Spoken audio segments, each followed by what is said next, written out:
o universo é tudo que houve, é e será, então qual o sentido da vida?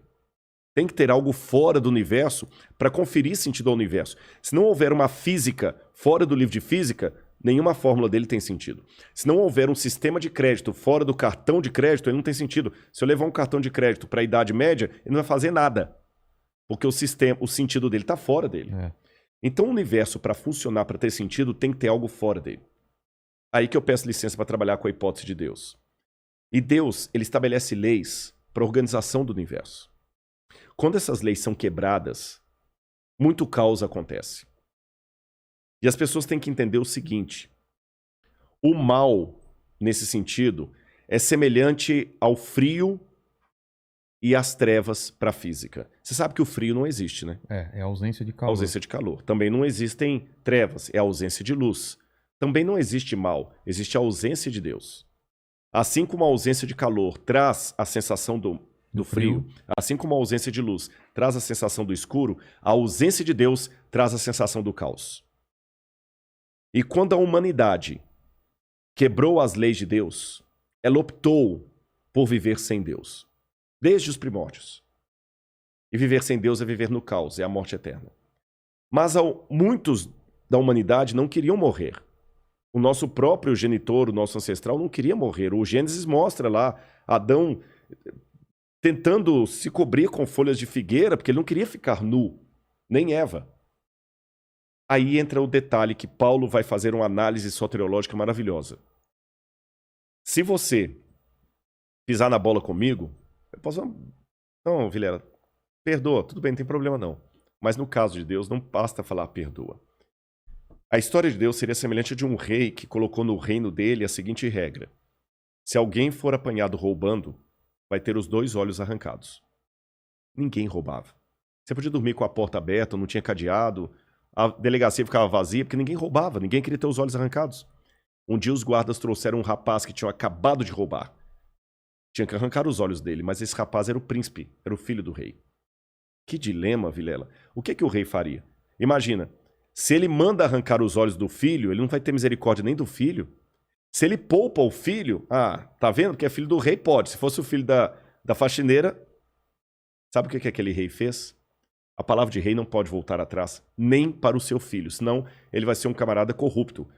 Se o governador pega uma lei estadual e, no caso do filho dele, ele deixa passar em branco, você chama esse camarada de corrupto. Então esse rei não poderia, a palavra de rei não volta atrás. Como rei, ele não poderia mudar a lei, tinha que arrancar os olhos. Mas como pai, ele não podia arrancar os olhos do filho. Aquele rei sábio falou o seguinte: eu vou perdoar você, meu filho, mas eu não posso voltar atrás e quebrar as minhas leis. São 2 olhos que a lei requer pelo seu furto, 2 olhos a lei terá. Pode arrancar os meus olhos no lugar do meu filho.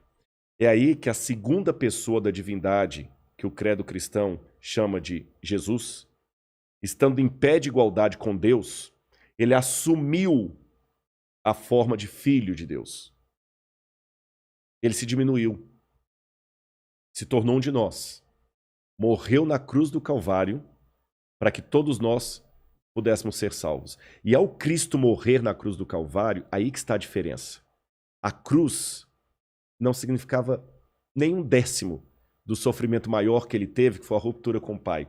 Quando ele falou em aramaico, Elahi, Elahi, lama sabachthani, Deus meu, por que me desamparaste? O Cristo estava ali naquele momento rompendo com o Pai, rompendo com a divindade. Ele estava sofrendo naquele momento ali, no sentido mais elevado da palavra, o caos do que é o significado teológico da palavra inferno. Inferno significa a ausência absoluta de Deus. Então Cristo ali experimentou a morte por todos. Ele sentiu uma ausência de Deus naquele momento? Absoluta, totalmente. Por quê? Porque ele tinha que ter a morte que eu e você e todo mundo que está assistindo a gente ele tinha que entender. Estava condenado. Não era entender, ele morreu no nosso lugar. A lei exigia o seguinte, lembra a comparação que eu fiz do rei? Mas ele sendo Deus, ele não sabia que o Pai estava com ele? Sabia. Só que Jesus não brinca com os dados. Vamos começar aqui. Qual que era a lei de Deus que foi infringida? A lei diz que aquele que pecar deve morrer, que se a gente infringisse, nós descobriríamos o que é a morte. Não existia morte no universo. A morte vem no pacote da ausência de Deus. Tá certo? E essa morte que nós temos, que amanhã eu posso virar alimento para verme, você também, essa morte ainda não é a morte eterna. A morte que a humanidade está... Isso aqui é apenas uma consequência do estado de pecado em que nós estamos. Mas nenhum cidadão desse mundo ainda experimentou a ausência absoluta de Deus. Aí o que acontece? Para que ninguém precise experimentar, alguém tinha que morrer. De maneira absoluta. Mas aí você faz uma pergunta que realmente me leva a uma reflexão teológica. Se Cristo é Deus, como ele podia passar por isso? Como pode um Deus eterno sinceramente morrer? Se ele é Deus? É muito simples. Já que imaginar não paga imposto, eu vou imaginar que eu tenha um Porsche do mais caro, daqueles que em Miami tem um monte na rua, sabe? Sim. Que um dia até botei no Instagram assim, vendo um Porsche. Só que eu estava vendo um Porsche. Se eu tivesse um Porsche do mais caro do mundo, você me vê com um carro passando aqui na rua e tudo, pô, que carrão, Rodrigo, pô, cara, massa demais e tudo e tal. Aí um belo dia, você me vê subindo aqui no condomínio, a pé, conversando com o Mandíbula. Tá. Aí você fala assim, pô, Rodrigo, cadê o Porsche? Tá na garagem. Por quê? É porque o Mandíbula, por alguma razão, vou criar aqui, viu, Mandíbula? Ele tá com um problema aí, coitado, ele foi abusado na infância. Ô, louco! Foi dentro de um carro. Podia ter criado outro problema. Mas tudo bem, já que foi criado esse problema. Mas, enfim, ele não entra dentro de carro. Ele tem um problema, uma fobia. Mas ele precisa caminhar comigo aqui no condomínio para trazê-lo até aqui. Então, o único jeito que eu tive de vir com ele até aqui é deixando o meu carro na garagem. Aí você vira e fala assim, pô, Rodrigo, não faz sentido isso não, cara. Se você tem o Porsche, você tem que andar de Porsche. Não. Se eu sou dono do Porsche, ele escolhe. Eu sou dono bastante para usá-lo ou não. Então vamos a algumas definições aqui. Eu perdi o meu carro? Não. Eu continuo proprietário de um carro? Sim. Mas eu estou de fato andando com o Mandíbula ou estou fingindo que estou andando com ele? Não, você está andando. Estou andando com ele. Cristo, diz o apóstolo Paulo, ele se esvaziou da sua divindade.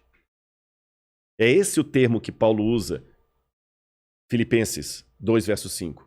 Tenham em vocês o mesmo sentimento que houve em Cristo Jesus, porque ele, existindo por toda a eternidade, na forma de Deus, em forme tuteu, como diz em grego, ele não julgou como usurpação ficar agarrado ao fato de ser igual a Deus. Antes, a si mesmo se esvaziou, kenosis em grego. É como você pega um balão e ele murcha. Se esvaziou, assumindo a forma de servo. E na forma de servo, sendo reconhecido em figura humana e aceitando a morte e morte de cruz. Para que Cristo pudesse morrer, ele pegou a divindade dele, não a perdeu. Ele podia, a qualquer momento, com seus poderes, falar, não vou morrer. Não vou morrer e acabou. Então. Mas o que ele fez? Ele me amou e amou você. É por isso que, para mim, é difícil falar de academicismo, de intelectualismo, sem falar de Deus. Não é linguagem igrejeira. Paulo, eu sei que muita gente talvez vai parar de assistir a nosso bate-papo agora e outros talvez vão até interessar. Agora que começou a entrar com o negócio de Bíblia, de Deus, pô, eu prefiro que você entreviste aí outro que fale de política. Você tá entendendo? Mas eu digo, Paulo também passou por isso, que Paulo era um cara intelectual. Quando ele estava falando em Atenas, o pessoal ficou, pô, caraca. E depois eu vou querer voltar ainda para Jesus, que eu tenho umas perguntas. Beleza. Tá. Paulo, você é demais, cara. Quando ele falou de Jesus crucificado e ressurreto, pessoal, não, depois a gente discute sobre isso. Atenas é a capital da filosofia. Mas voltando ainda a essa questão do sacrifício dele. Ele pegou a divindade dele para comparar o Porsche, deixou na garagem, se tornou homem de verdade. Nasceu de Maria. Ele sentiu as dores. Nasceu de Maria como qualquer ser humano, exceto em pecado. Então, por exemplo, Jesus, enquanto ser humano, se Jesus estivesse aqui hoje, como ser humano, Jesus também podia contrair o Covid. Com certeza. Se eu pegasse ele estava sujeito um pedaço de pau e batesse no braço de Jesus, ia quebrar o braço de Jesus. Ele ia sentir essa dor. Ele ia sentir essa dor de verdade. E quando ele estava na cruz do Calvário, ele não podia usar nada dos poderes dele para se beneficiar, senão o sacrifício não seria real. Esse sacrifício, deixa eu falar sobre esse sacrifício. Foi profetizada a vinda dele. Foi. Muito antes. Uhum. Então, ele... Isso que eu não entendo.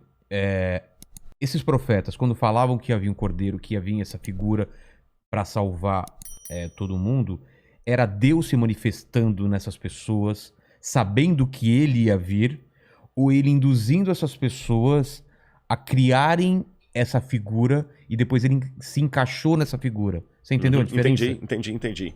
Não, eu acho o seguinte, Deus, ele é aquele que assiste o filme e, sem ser chato, tem o direito de dar spoiler. Porque ele sabe tudo, né? Porque ele sabe tudo. Ele dá o spoiler. Então a profecia é nada mais nada menos que o spoiler de Deus. Não é exercício de futurologia. Não é como o presidente da IBM que falou que no mundo só teria espaço em 50 anos para 5 computadores. Tá. Errou feio, tá certo? Deus não. Ele apenas fala o seguinte, vai acontecer isso aqui. É como se eu assistisse algumas um filme. pessoas. Exatamente. E por que Deus não falou para todo mundo? Por que ele fala para algumas pessoas? Vygotsky me dá a resposta. Vygotsky dizia que o ser humano, como tal, só aprende na interação com o outro. Ou seja, você pode ser um cara fera no humor. Eu não entendo de humor. Eu não sei fazer um stand-up. Se eu quiser saber detalhes de um humor, eu vou ter que aprender com o Vilela. Mas lá na plateia, vamos supor que você tem rindo do seu humor um advogado. Tá. Se você receber um processo, você vai precisar da ajuda daquele cara que sabe o que você não sabe.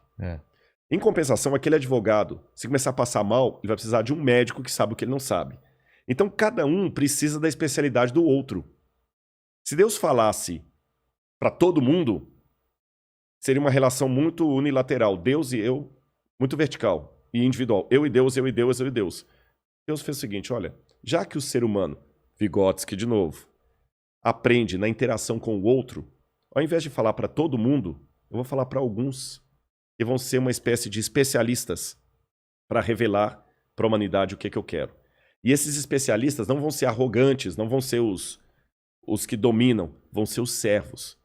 Aí que vem Isaías, Jeremias, Lamentações, e eu digo para você, eu tenho argumentações históricas para acreditar na profecia, porque veja bem, profecia bíblica, eu não vou ter tempo aqui hoje para a gente explorar isso, quem sabe no futuro alguma vez, mas uma coisa que eu quero deixar claro para o pessoal, para a galera que está assistindo a gente, Vilela, profecia não é música de Roberto Carlos quando você está na fossa, qualquer uma conta a sua história.